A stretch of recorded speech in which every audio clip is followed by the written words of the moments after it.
Hello, everybody. It is Datu Tim here. Welcome to the Datu Chronicles. So hopefully I got the technology doing a little better today than the last show. Okay, I'm just changing a couple things up here. Always got to work with settings, trying to make things the best we can. So, how is everyone doing today? I hope everyone enjoyed their Christmas. Um, this show is about what I've gone through in my life and my martial arts. It is mostly me telling what's going on and where you can check for some information and stuff like that. Um, I'll move this down a little. Okay. I've rearranged my office a couple times and I got to redo some of my camera stuff. From Maryland. All right. Hello, Mr. Maryland, whoever that is. And there's Eric from Portland, Oregon. How you doing? Okay. So I'm going to do one more thing here to offset. Actually, what I can do is this. So the problem I run into here is that I get quite a bit of light off of my window. So I'm trying to, let's see, just do this here. Let's do it like this. And of course, trying to grab a corner isn't going to work the way I want it to work. Oh, that works better. Okay. Trying to get rid of all the white lights. Hello. Okay, Errol. Doing pretty good, Errol. And then, hey, Terrell, how you doing? Doing well. So today, like I said, this is short form content. The whole point of these is to talk about things that I've gone through, information. There's a lot of misinformation going on about me out there. So I figured what I'm going to do is give the information out there and give people the opportunity, point the direction of where to check things out. If you notice, for years I've had always laid out breadcrumbs of things I've done. And a lot of people talk about things that they do, but it's like all of a sudden it's out of the blue. I've never heard of that. Where I have a long history of things that I've gotten into and stuff, and so I've made comments about certain things here and there. So most of this shouldn't be a surprise for anybody, but always try to things go on. Let me see. That blur, yeah. Yeah, okay, that should be that'll do. Okay. So today what I'm going to talk about are the titles that I've earned and stuff of that nature and what they mean as far as my recollection of this and my opinion on things. And then I'm going to cite times and places where people can go things. So the first thing I want to say, there are zero rank driven titles in modern Arnis. One might say Grandmaster is 10th degree. Some systems don't have belts and stuff of that nature. Blintwalk is one of them. And I don't have Professor's book handy, and he talks specifically about that he is the Grandmaster due to his training experience and stuff like that. But we'll talk more about that in the future. So let's get into it. So the titles that I've had over the years are Guro, Punong-Guro, Protege, Datu, a title that came with a position. Well, my position was, and the title with it is the Can-Am Director of the International Modern Arnis Federation, and Grandmaster, which is the title, one of the titles that I wear at the moment. And we'll talk about these all. So first of all, Guro, that's a simple one. When you are a teacher, you are a guru. Here's the thing to remember, though. In modern Arnis, you do not have to be a black belt to be a guru. And this is, I'm going to tell you the path that I came up. So first of all, I got my instructor's diploma in 1986 at the Mississippi Summer Camp. So John Bryant was my teacher at the time. I started the Filipino Karate Academy. It was a couple of months after we started. It was a new year. So I started just before the end. The late 85 is when I started. So then It's in the new year. He goes, hey, we're going to go down to Mississippi summer camp. Do you want to come with us? I'm like, yeah, I'm all in. So I went down there, came out a second blue. So in the system back in the day, it was white, yellow, blue, and then second blue. Then there was low green, first green, second green.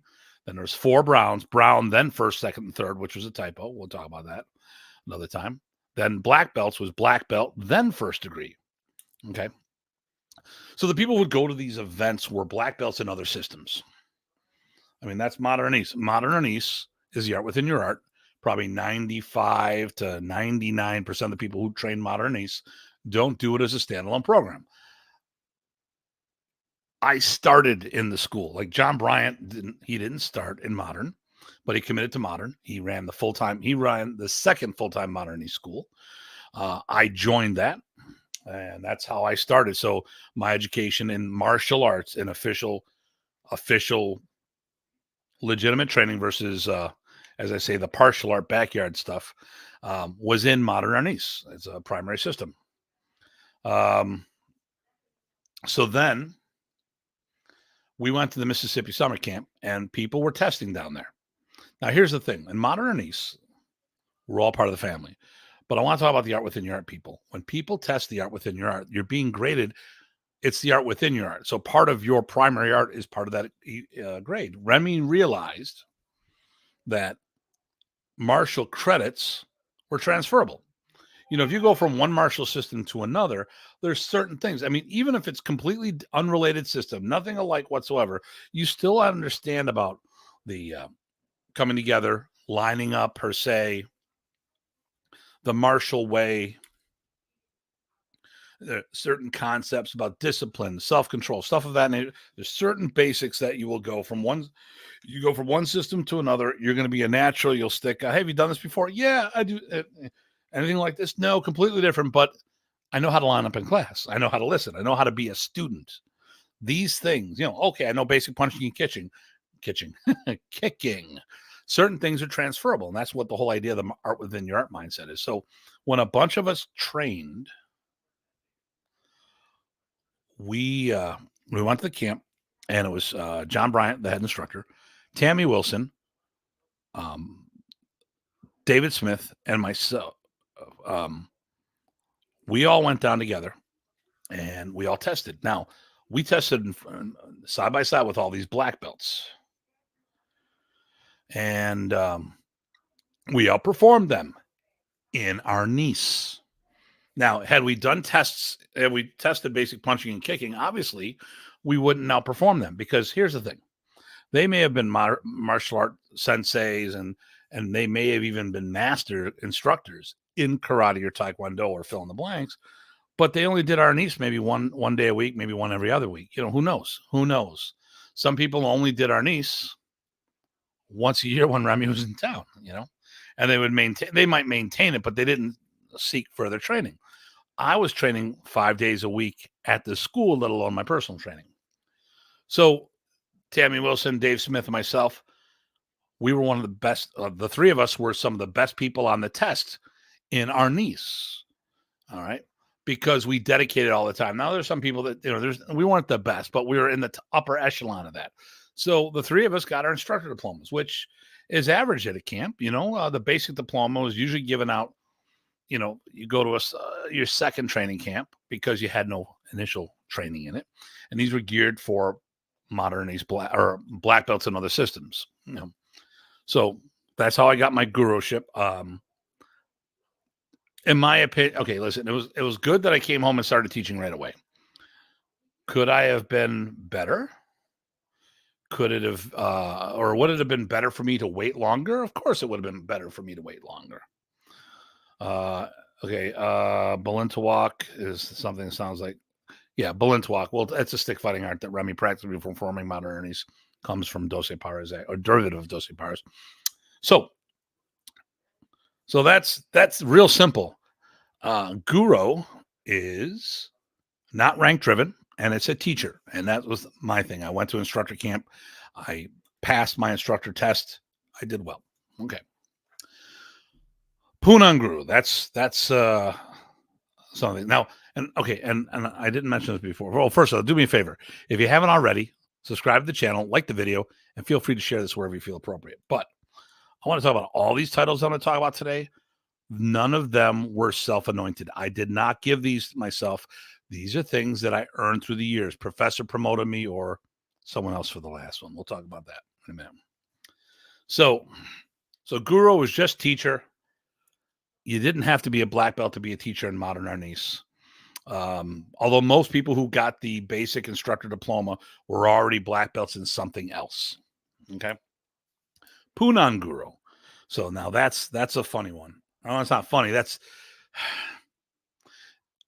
when we talk about this, it's going to be based on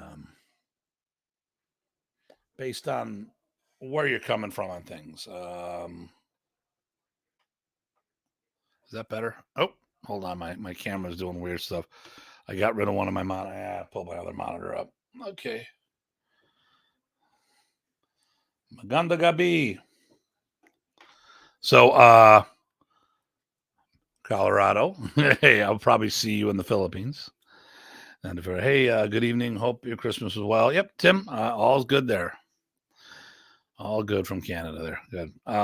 Okay, so, and I'm really not putting a lot of these up here because I want to stay on point. Nothing against you guys. And I'll say, hey, hello from New Jersey. And a few other guys, just to say that we had people say hello. Okay. So Punong-Guro. So I'll tell you how it all happened. Somebody broke away from Remy, started their own art, said it was something they had trained forever and a day, but when you looked at it, it was what Professor was teaching the whole time. So, I think they tried, literally, I believe that they tried to compete with the Professor, and that was not a good idea because they didn't have what it takes. And this person is still out there trying to do stuff, but we'll talk smack about Professor and then still say he's still trying to ride on his coattails. But whatever. That's just my opinion on things. But I'm not going to get into the politics of that, but I'm more than happy to discuss with people offline because certain things should not be done in public formats. So somebody was using Punong-Guro. So I did not bring this up to Professor. What I said was, well, I did and I didn't. I saw the person was using it months later. I was at a seminar in Detroit. Chuck Goss was hosting Professor. I go, hey, Professor, quick question. What's Punong-Guro? He goes, well, Tim, you're one. I go, no. I'm not asking to be one. And we went back and forth. He kept saying, well, you're one. And I didn't want him thinking I was asking to be one, because that's not what I was doing. I was just curious in his interpretation. Now, remember, there are over 7,000 islands and over 100 dialects of Filipino language. So when people give you an answer of what a Punong-Guro means, it can mean a whole bunch of things. If you look it up in Google language, Google Translate, when I looked it up, and I'll look it up right now while I'm talking to you guys, when I looked it up in Filipino, which is most likely Tagalog in the language, but it doesn't say Tagalog, it says Filipino.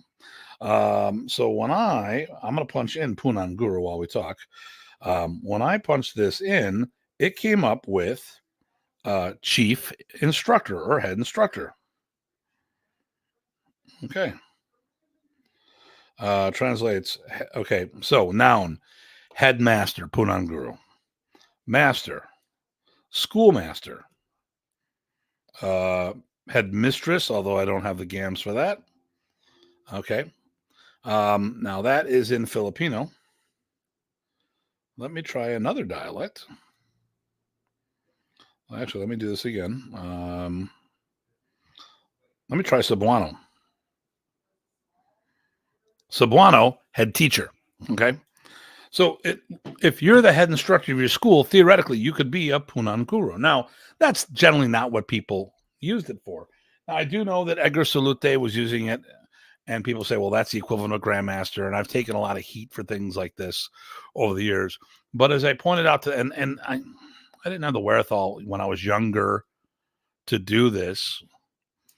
I should have just told people, bite me. This is what, talk to Professor, because he's the one that promoted me. So long story short in that one, we went back and forth. And as I left, he goes, Tim, You are Punong-Guro because you produced a guru. Now, a friend of mine, the late Rudy Costco out of Toronto, was Guru Rudy for years, decades.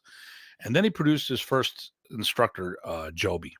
And when he produced Joby as his instructor, he then became PG, Punong-Guro.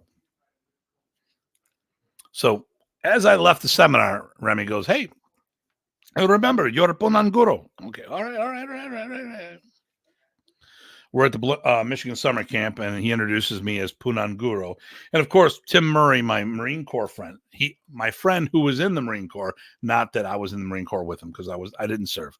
But my Marine Corps friend goes to me, what the hell's a ping pong guru? And I told him if he ever got near the table, I'd have to show him. But that was simple.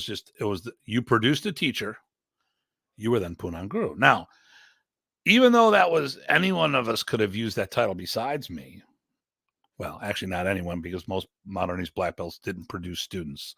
But even though a lot of people could have used that, there was a bunch of people that could have used that. Professor never issued it out until 2000, and he did a seminar for Marlena Hafana. So that was up in the SeaTac here, Seattle, Tacoma, Washington area. I think it's Bellevue, Washington, if I'm not mistaken, but just say Seattle. So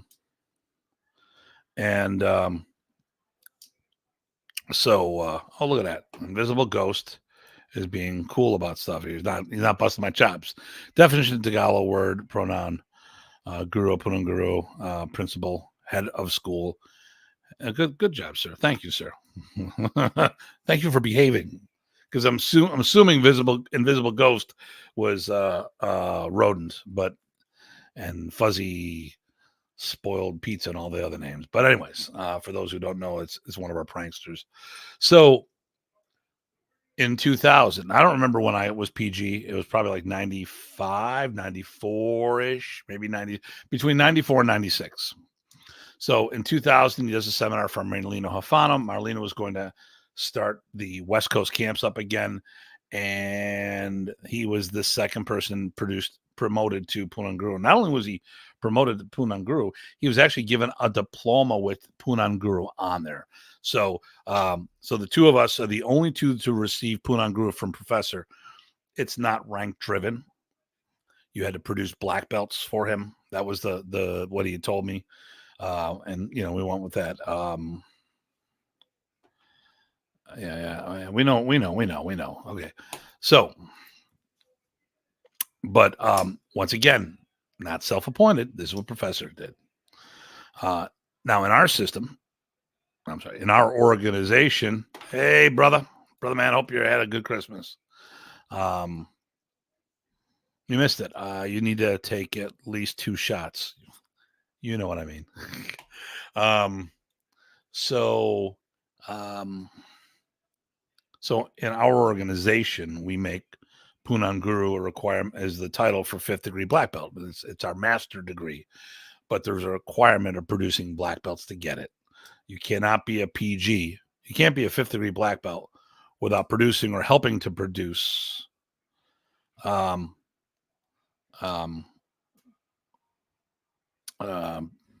belts. Okay. All right, Renee. That was Elrin. Hi, Tim. Oh, you're so funny. There we go. Renee loves busting my chops. So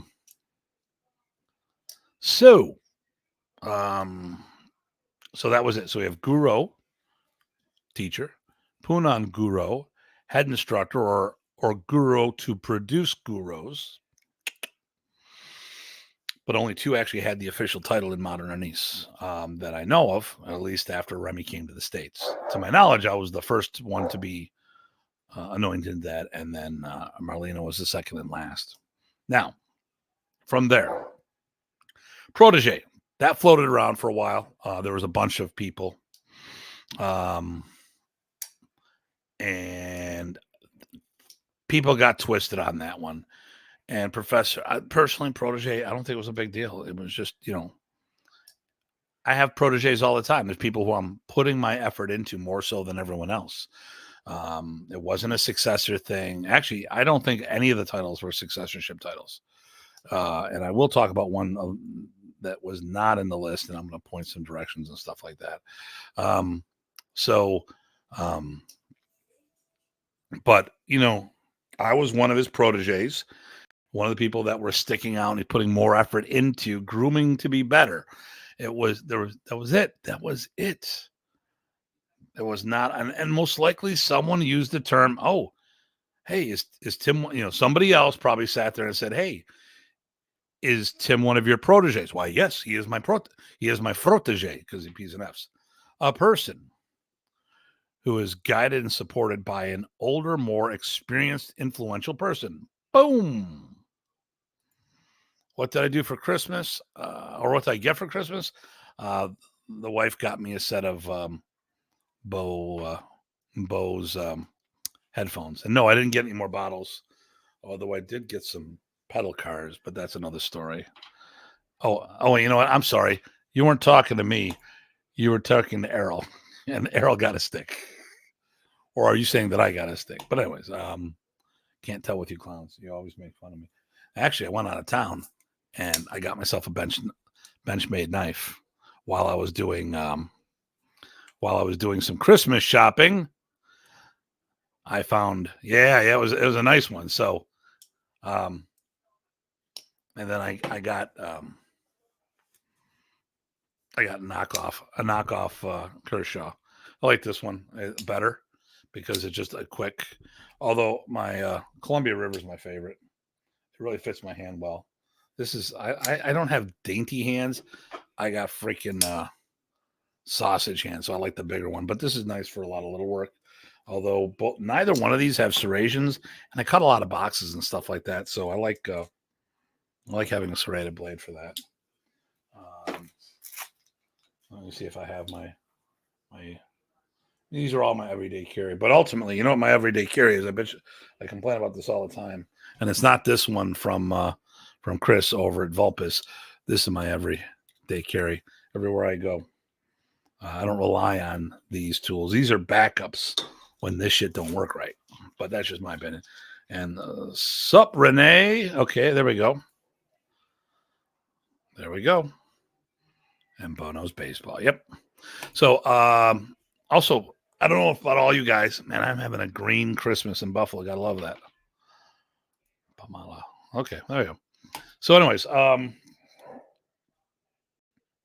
let's talk about. So the protege is just, I was one of his proteges. Somebody who's grooming. Nothing with that. Now I want to talk about a position before I go. So this is more or less chronological order. The titles and stuff I've had from Islam. So the next one. The next one was the title for my position. So I was the Can-Am director of the International Modern Arnis Federation. And there was a bunch of people who were members of said organization. So Can-Am, Canadian American chapter of the International Modern Arnis Federation. That was Professor's organization. And I was its Can-Am director. He wanted me to help develop Canada specifically. I hit that wrong.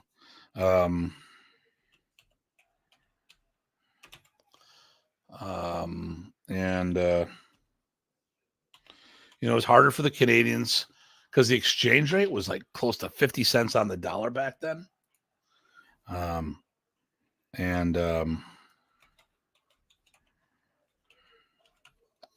So it was very hard for, people couldn't afford professors'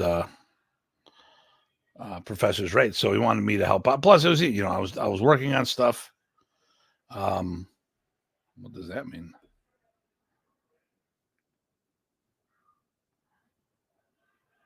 Oh, I gotta look at that. So I'm looking at a snapshot here. Oh, okay. Nothing I need to worry about at the moment.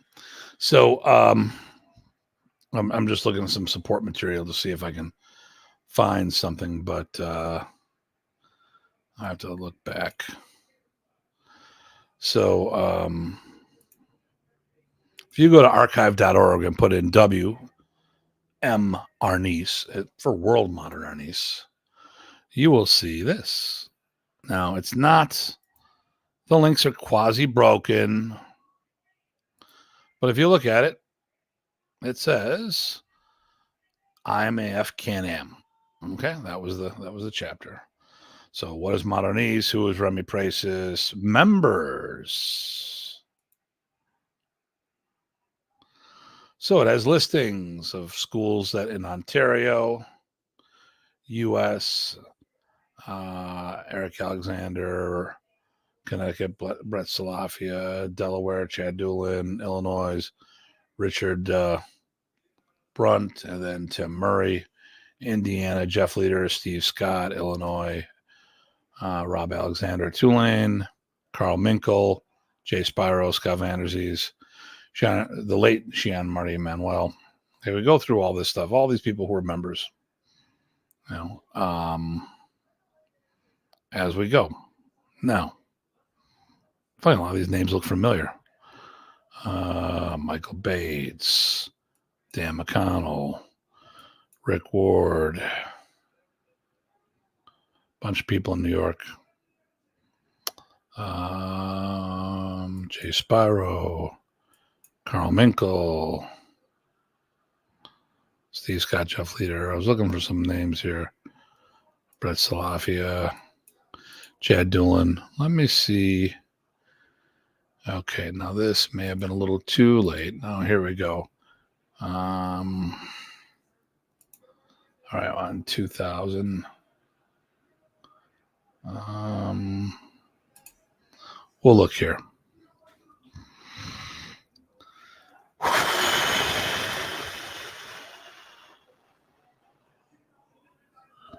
See what? Not members.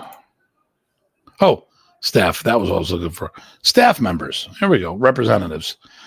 Eric was a rep there. David Nung, Brett Salafia, Steve Scott, Brian Zawolinsky, Michael Donovan, Mark Benez, Brian Zawolinsky, right there. There's one of our representatives. Go figure. So, stop presenting. So I was the Can-Am director. We had schools, we listed seminars, had Remy Presas seminars, then we had other events. Other events would be people like myself teaching and stuff of that nature, where other people, where a lot of other people were just, we just listed, seminars for Professor on some of these. Okay, so this doesn't show any of those anymore. Because Archive does a very good job of archiving material, but there's still some hiccups here and there. It doesn't always carry all the information. So I was the Can-Am director of the IMF. That was a position. I was the Can-Am director. So it wasn't a rank thing. Wasn't along with that. So then the next two, here we go. And we're getting near the end because I'm going to call. Here are the next two ones that I held. I'm going to make a comment on a third one. Oh, actually, I should look that up while I'm there. So right off the bat, well, not right off the bat. The next one was Datu. So here's the thing about Datu. Professor Presas promoted me in 1999. Well, how can he promote you in 1999, Tim? Because you always say you became a Datu in 2000. Well, Professor and I had this relationship.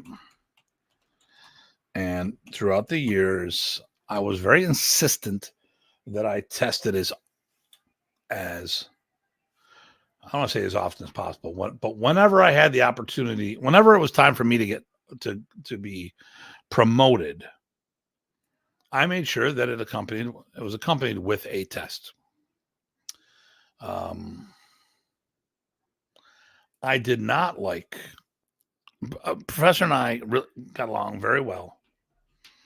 And because of that, I did not want, well, it's my voice a little raspy. Can everyone hear me? Hey, can you hear me?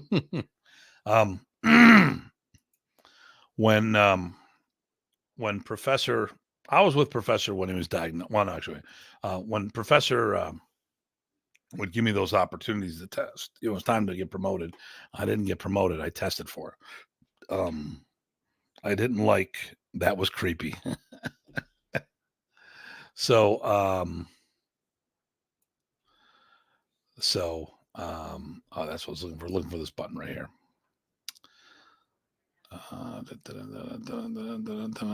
So in 1999, Professor, actually, it was a summer camp of Michigan summer camp 1999. So it would have been July, and Professor promoted me to Datu while I was there. Now, on multiple occasions, Professor has tried to promote me, and I insisted on testing. Now, there's twice I didn't test. My 5th degree black belt was one of those times, and that was because we were in the airport. It was, all right, you're a 5th degree now, and you're not testing. Okay, fine. Because I was very insistent, and I was very, that was my thing, But I know a lot of times he'd prefer to have me. He had faith in my technique, and he'd rather have me run the tests versus being tested. And I get it. But the thing here is I insisted on that. So when he promoted, and so there'd been times like when I got my 3rd degree black belt, I actually have 2 diplomas on that because he promoted me in Buffalo. I refused. He goes, all right, it'll be probationary and you'll test in Michigan. Okay, I'll do that. And there was some nonsense where I got held back in rank because of political nonsense. And then after he realized that it was the wrong people whispering, that people were being jerky and they were whispering in his ear, he said, all right, screw this. I'm going to make this right. So I got a couple promotions fairly back to back, but when I did them, I didn't want to just take a promotion. The thing here is that I have the distinction of being one of, if not the tallest, or the highest ranked, the highest tested black belt in modern Arnis history. I don't know what was done in the Philippines, but outside the Philippines, Professor made the comment when I tested for my 6th degree in 2000, that was the highest tested over 17 years. So 17 years would be 1983 because that was in 2000. Over 17 years. So how far back does that go? He had only been in the States since 75. So there's, 8 more years. And how far back does that go? I could have been the highest tested black belt in the States. Definitely the highest active black belt because that's what he was telling people. And so the year before he offered me Datu, or he promoted me to Datu, and I said, no, I'm not taking it, but he insisted, and I said, no, we're not doing this. So I left it at that. Well, then I get a phone call from Kelly Warden saying, hey, congratulations. What do you mean? Well, Professor promoted you to Datu, and I proceeded to try to tell him I didn't take it. But he proceeded to congratulate me. So I'm like, okay, whatever. So, and then later, the following year, when I tested for my black belt, that's when he acknowledged me as, he goes, Tim, after the test. So right here, let's go in this part right here. So this talks about, this is on archive.org, the July 2000 camp. Lisa McManus wrote the article on this. She reported what happened at camp. Some people have tried to talk about what this stuff was, but her thing was to write the Camp Chronicles. You go back, there's a lot of things that she wrote. The 2nd annual Houston camp was a success. This was her job, whether it was self-appointed or appointed by Remy. Don't know, don't care. That's what she did. She wrote up the articles. So, we look at this. So this was in July of 2000.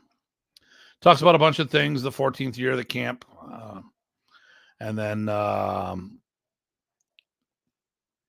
majority of the taping. Okay, the majority. Well, okay, it was certain things. Okay, and then right here, while Tim Hartman and Kevin Black led the taping of the forms 1 through 8. Now we did the forms, and then the cadence was off, the lighting was off, and Remy had me do the forms again separately. Unfortunately, Remy was diagnosed shortly after this, and things didn't happen. So, Professor doted the techniques, watch a counter dynamics successful here. Professor's topic instructors, Chuck Goss, Randy Shea, Tim Hartman. Okay. Bong Hernellos showed up. Datu Bong. Well, he was Datu. Now he's Grandmaster Bong actually here. 30 years arrived. Pay respects. Okay, here we go. So, we'll talk about the testing. Gabrielle Roloff ran it because I was participating. And then following the test that I participated in, Tim Hartman was promoted to 6th degree black belt, making him the highest ranking practitioner in the United States. Okay. All right. This is very important because certain people claim that this doesn't exist. I keep pointing this all the time, and they just ignore it. This was off the original website, modernarnis.com. It's right up there. I don't know how well you guys can see this. And Lisa would report on the camp. She did not make up shit. Matter of fact, I was not, Lisa was not part of the Tim Hartman fan club. She was all about Jeff Delaney, because she was like Jeff's second in command, and they eventually had their own organization after things happened. So I tested. And after the camp, Professor then said, and now you're Datu in their eyes. Okay. And then at the camp that was after that, which was the Atlanta summer camp, where I think David Nung, Roland Rivera, Bob Quinn was there because he was the host, Brett Salafia, Chuck Goss, Jeff Delaney, and others were there. And that is where Remy introduced me to everybody as Datu Tim. Because some people said certain things didn't happen. And no, that was the last camp that Remy did in the States. Now,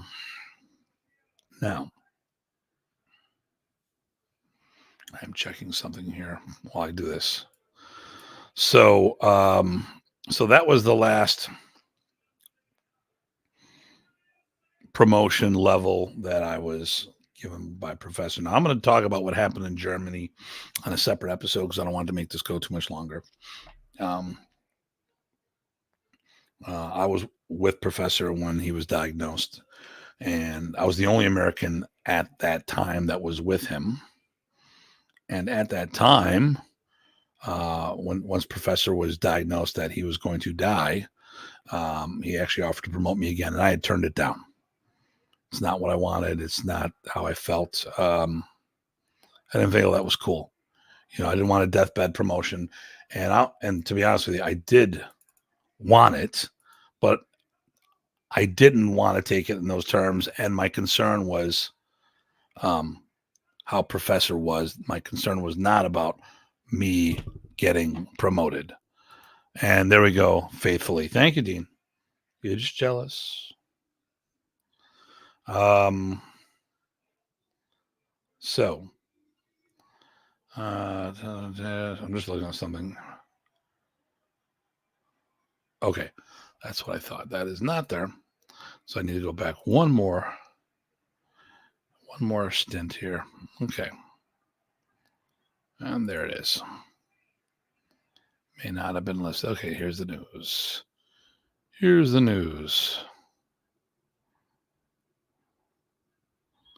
Yeah, no, that was nothing. Nothing was there. Okay.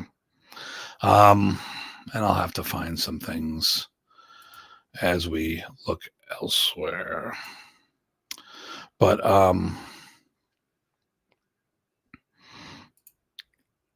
the Datu ship, I didn't get time to do it. I'm on Christmas vacation. I didn't get time to look up the stuff that I wanted to look up the way I wanted to do it. So sorry, I didn't do my homework the way I wanted to. You got it, my friend. You got it. So that's how I became a Datu. Now, there are some rumors out there that Datu is supposed to be the successors. Dieter made comments that he said that Remy told him the successors came from the Datus, and I don't know about that. I've never heard Remy say that, and Dieter's only been around Remy a handful of times. Hey, Stuart, how you doing? And because of something that who said it? Rocky asked a question about all the people who hung out with Remy. How much time did you really spend with him? And well, Dieter Cano said it was 50 hours. That's like 3 cans. He saw him like 3 to 5 times. So I doubt very much that he talked about all these details. And if he made the comment, to what extent did he mean that? There's a lot of different things. You had to ask Professor the same question multiple times to get an accurate answer, because a lot of times I don't think he understood what people were asking him. But I can't find what I was looking for. So, but I don't believe that the Datus were supposed to be the successors. That being said, it is a leadership title. The Datus were given out 6 times over 20 years. The Punong-Guros were given out twice over 4 to 6 years. And the one thing I wanted to look up, but I couldn't find it here before I get to my last title. The Masters of Tappy Tappy, that title was not created for the successor to succeed Remy. That's completely wrong. And I couldn't find an archive.org, but here's what happened. I'm going to give you the story. Remy was in Tunisia doing a seminar the same weekend I was teaching in England. I was in Plymouth, England. And I had to know something happened. The closer I got to going to Germany, the more my stomach churned and I didn't want to go. I got to Germany. Once I landed, I wanted to go home immediately. I had such a bad vibe about everything that was going on. Remy flies over a day afterwards. I don't get to see him until much later in the week. And I just wanted to get out of there. I had this bad vibe, this premonition. Well, it turns out Remy was sick.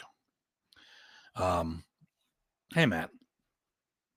Now, in the meantime, I had went out for drinks with Gabrielle Roloff. So Gabrielle and I were talking, and I go, hey, well, listen, now that I'm Datu, because she wasn't there, she was there for the promotion of belt, but she wasn't there for the Datu announcement. I go, hey, listen, I got this,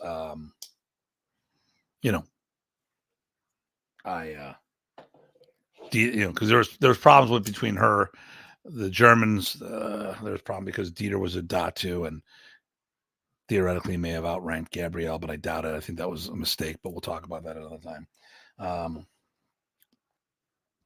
So I go, don't worry, I'm Datu now. That'll counteract Dieter being the active Datu. I'm like, oh no, that's okay. I'm a master tappy tappy now. What? I go, yeah, Remy promoted me to 5th degree and master tappy tappy. That's supposed to supersede Datu. I'm like, oh, that's special. But it wasn't supposed to take over the system, whatever they said. Now, personally, I think it was a bunch of hooey. Remy was having problems putting his clothing on properly. He had equilibrium issues while he was in Tunisia. So I don't think he was in his right mind. I think I think his medical condition affected his ability to communicate properly. I'm not saying he was crazy, because that's not what I'm saying. But and then when he was diagnosed and told he was going to die, he offered me to promote me again. So, whatever promotions he did with Jeff and Gabrielle down in Tunisia, he offered to promote me again. My concern was Remy. I didn't need rank, because no matter what titles I have, no matter how many stripes on my belts, I still got to push it on the floor. A lot of events, I don't put on uniforms. I'll wear my golf shirts and my 511s to go out looking that way, versus wearing uniform. When the scenario merits me wearing uniform, I put that on. So the Masters of Tappy Tappy were not created to take over the art. That was never verified. And when Remy made a public appearance, that was never clarified whatsoever. Those promotions were done behind closed doors. That was not done in a public format. And that's why I've always been very upfront about the stuff I did. So all the promotion, that's why another reason why I insisted on testing, so people can judge me about how I move and what I do. Because because once when I pre-tested for that in Texas for my last test, I helped a guy on his test. And then when I left, they were saying, wow, Mike, you did a real good job. And, oh, my God, we didn't know Tim was that good. We thought he was a political black belt, which means people were telling people I was a political black belt. I was producing quality students that would outdo most of the masters at Tappy Tappy. Definitely outfight them, you know.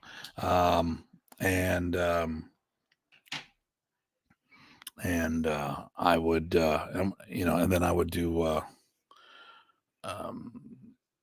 you know, I was out there doing seminars with people, teaching on the floor. I'm like, political black belt, really? I put it on the floor all the time. I mean, I know modern masters out there who hadn't tested for any of their belts. And as Brian said in one of his comments on videos, he said, well, you know, we all tested for our first black belt, but after that, we didn't test anymore. I'm like, no, bullshit. A bunch of us tested. You may not have. You might be a non-tested black belt or a non-tested master. I get it. But I went out and did my thing because I knew I was being judged all the time. And I represented Remy all the time. So, you know, I wasn't afraid. Now, listen, there's no question that every day you're in front of your teacher, he or she is evaluating you. I evaluate my students all the time, but I put them in that testing exam environment to pressure test them, to put them up, because that's something that they can't do on a day-to-day basis. All right, every now and then, hey, go spar this person. Hey, do this, do that. Great. But that's not the same thing as standing up and testing in front of your peers, going through that pressure of that. So I know a bunch of people have said, well, you know, I was tested. No, you were reviewed. You were evaluated, but you didn't lay it down in front of everybody to be judged, where I have. That's the thing. Now, my last title I'm going to talk about is Grandmaster. So that is not a modern Arnis thing, or at least my title is not modern Arnis, and I'll tell you why. So my title of Grandmaster comes from Ernesto Presas. So long story short, I said I would never use a title of Grandmaster unless I was promoted to that. And when it came to modern Arnis, I wouldn't use the title because, you know, in my opinion, there should only be one. I mean, that's the way Professor set it up. So this is why I'm very outspoken about all these people walking around with the titles of Grandmaster, the equivalent, while Remy's alive, or after Remy died, because there should only be one. He didn't put any title like Master of Tappy Tappy to supersede his own rank. And if you listen to the stories and read the articles, that's what people say, that it is above and beyond everything. And I'm like, no, he didn't promote anybody above himself because he figured he would be back on the floor in the future, that he would beat this. And it was the last time I went and visited him in Victoria, 2 weeks before he passed. That's when the nurses at the hospice said he's finally coming to terms that he's not getting out of this. So there's no way, while he was alive, thinking that he was going to beat this, that he would promote people to above himself. So all this stuff about successorship, that's all a bunch of ridiculous nonsense. Now, let me hit you up with the last one. So as we're talking about Grandmaster, how the hell, if I said I don't think there should be someone on Grandmaster, how the hell can I be using the term Grandmaster? Well, and people might say I'm splitting hairs on this, but I'm going to be very particular about this. My Grandmaster title comes from Ernesto Presas in 2007. Now, I'd been training with Ernesto since about 99. I was the one who got the Presas brothers to talk again. Now, others had tried it. We'll talk about this in another video. Others had tried, but they were unsuccessful. And I'm going to go with, not it was the wrong person. What I'm going to say is it was probably the wrong time. Hey, how you doing, Maria? So it's probably the bad timing, okay? And maybe it was the wrong person, but I'm going to go with the easier one. Maybe Remy wasn't ready for it. The brothers loved each other, but they don't always like each other. That's what Janet's always like. Tim, I always love you, but I don't always like you. Like, I get it. Same thing. I don't always like her. So it was 99 when I started hanging out with Ernesto. And in 2007, he told me in 2006, come to the Philippines. I'm going to take care of you. Okay. You just get there. I'll take care of everything else. So I flew there. He flew me down to his island. in Negros Occidental, and Negran is the town. He paid. I mean, I went to the camp. He fed me. He gave me equipment. He gave me uniforms. Flew me back. Did all this stuff. Well, while I was there, he goes to me, Tim, I cannot promote you in my brother's art, but I can promote you in mine, which right there says modern and Combatan are not the same system, which also means Henegran Arnis is not the same system. Okay. Because Tim, I can't promote you in mine, but I will, or my brother's, but I can promote you in mine. So he promoted me in Combatan. I'm very particular about saying that. So in Combatan, as a 9th degree black belt, you are also a Grandmaster. So I'm not going to turn my back on the title. You know, he promoted me. He was helping me. I was the head of an organization, my own organization. These days, I prefer Datu over all of it because the quantity of Grandmasters are floating around out there. I think my Datu actually trumps a lot of that, or at least in what we do. I think in Modern Arnis, I think my Datu is more important than any of the Grandmaster titles out there, especially how easy people are giving out there. And we'll talk about my opinions on that in the future. But this title came from Ernesto. And the thing here is this. When he told me he could promote me in his art, but not his brother's art, that's a big thing. That's why today, when we talk about all these recognitions, and there's a difference because Ernesto actually promoted me in his system, where all these other people of late have been recognized. They're recognized like an honorary GM title. I got that specifically from Renee Tungsten. Well, Tim, you're right. When Ernesto said that to you, he was 100% correct because the only person that can promote you to Grandmaster in Modern Arnis is dead. That's why we recognize them. We didn't promote them. Okay. Ernesto was alive and promoted me in his system. So that's it. So I'm going to wrap things up here. So let's start from the beginning here. So Guro is a teacher, basically a teacher. This is Modern Arnis stuff. Punong-Guro, when you produced a Guro, you would be Guro or Punong-Guro. Now, in Modern Arnis, professor only gave it around twice. In our organization, when you hit 5th degree black belt, the master, that's the title we use for master. So you have to be a 5th degree black belt, and you had to produce or contribute to production of black belts. Or Protege, it was just someone that Remy was grooming at the time, and he was the elder, grooming an upcoming person, moi. I was the Can-Am director of the International Modern Arnis Federation, so I ran a chapter of his organization for him, just like the Filipinos ran the IMAFP, the International Modern Arnis Philippines chapter. And then Grandmaster, which Grandmaster came from Combatan. And when I was promoted, he said, Tim, I can't promote. And here's the thing. If Ernesto couldn't promote me in Modern, no one else could. I mean, other than his brother, obviously. Remy's dead. So if there's, you want to talk about, well, you know, who should be able to promote. This was in 2007, long before all these other people got these recognitions, long before them. I would say close to a decade. Well, I mean, some of these people just recently got them in 2023. So, you know, what are we talking? 16 years prior to all this. Yeah. Now I will say this for my organization, I wear the 10th degree black belt because I put the two arts together, and we'll talk about Presas Arnis in the future, but I put the two arts together as one. Because Ernesto planned on promoting me again before he passed. Unfortunately, he passed before that could happen. So I've got a couple ideas on the next one. I'm not sure when we're going to do this. I'm going to try to do one a week whenever I can slip it in there. But next week, my kickboxing classes start up again, so I'll be teaching late at night. So I don't know how I want to put these in there. But listen, everyone, thanks for tuning in. And FMA Talk will be coming back soon. The first show is just going to be all chaos because we're going to talk about our break and what things we should talk about. Maybe we'll get some people like Renee and Errol and Dean hop on the show all together. That would be a cluster, wouldn't it? All right, listen, everybody. As always, please stay safe and stay sane. Remember, okay, if you're celebrating New Year's, I'm going to say what I tell all the kids in the school and all the teenagers and stuff like this, man. That's amateur hour. You don't need to go out New Year's Eve to have a good time. You should be able to have a good time anytime you want to go out. But listen, please, everybody, stay safe out there. Hey, thanks, Eric. Stay safe and stay sane. Happy New Year, everybody. and I will see you soon.